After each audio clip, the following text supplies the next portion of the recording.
بسم اللہ الرحمن الرحیم۔ مرحوم کا طریقہ 1.5 کروڑ ہے۔ ورثہ میں شامل ہیں مرحوم کا ایک بیٹی، ایک بھائی اور والد محترم۔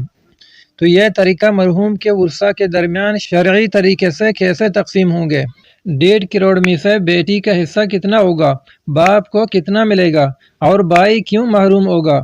آج ہم اس مسئلے کو مرحلہ وار اور آسان انداز میں سمجھیں گے۔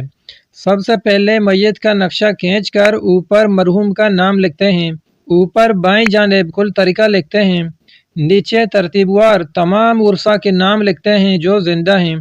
ورثہ میں شامل ہیں مرحوم کا ایک بیٹی، مرحوم کا ایک بھائی، مرحوم کا والد۔ اب نکالتے ہیں بیٹی کا حصہ۔ اب دیکھنا ہے کہ بیٹی جو ہے اس کا بھائی ہے کہ نہیں۔ اگر بھائی ہوتا تو بیٹی بیٹے کے ساتھ مل کر عصبہ ہوتا، چونکہ بیٹا کوئی نہیں ہے اس لیے بیٹی اصحاب فرائض میں شمار ہوگا۔ چونکہ بیٹی اکیلا ہے اس لیے اس بیٹی کو اکیلا ہونے کی صورت میں پورے ترکے کا نصف حصہ ملے گا۔ کل طریقہ چونکہ 1.5 کروڑ ہے تو اس کا آدھا حصہ 75 لاکھ ہوگا۔ یہ ہو گیا 75 لاکھ بیٹی کا حصہ۔ اب باری ہے باپ کا۔ جب میت کا اولاد ہو تو باپ کا حصہ ہوگا سدس یعنی 1/6۔ کل ترکے کا چھٹا حصہ نکال کر والد کو دیں گے۔ 1 کروڑ 50 لاکھ کو تقسیم کرتے ہیں 6 پر، ہم نے تقسیم کیا تو چھٹا حصہ نکل آیا 25 لاکھ۔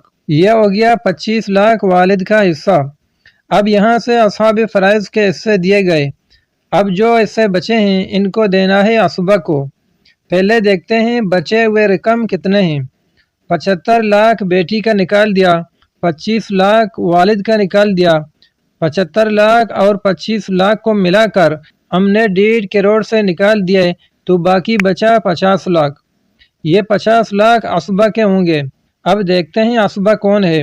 اول نمبر پر عصبہ بیٹا یا پوتا ہے، ان میں سے کوئی موجود نہیں۔ دوسرے نمبر پر عصبہ ہوگا والد محترم، لہذا یہ بچے ہوئے رقم دوبارہ والد کو ملیں گے۔ لہذا باپ کو 25 لاکھ اصحاب فرائض ہونے کی حیثیت سے ملا جو ان کا اپنا حصہ ہے، 50 لاکھ عصبہ ہونے کی حیثیت سے ملا تو باپ کو کل 75 لاکھ ملا۔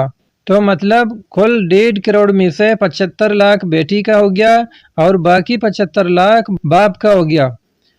تیسرے نمبر پر بھائی موجود ہے تو اس مسئلے میں بھائی محروم ہوگا، کیونکہ بھائی کو اس وقت میراث ملے گا جب مرحوم کا بیٹا پوتا بھی نہ ہو اور باپ دادا بھی نہ ہو۔ یہاں باپ موجود ہے، عصبہ باپ ہوگا۔ اگر بالفرض باپ نہ ہوتا تو تب بھائی عصبہ ہوتا اور بقیہ میراث جو باپ کو ملا تھا وہ بھائی کو مل جاتا۔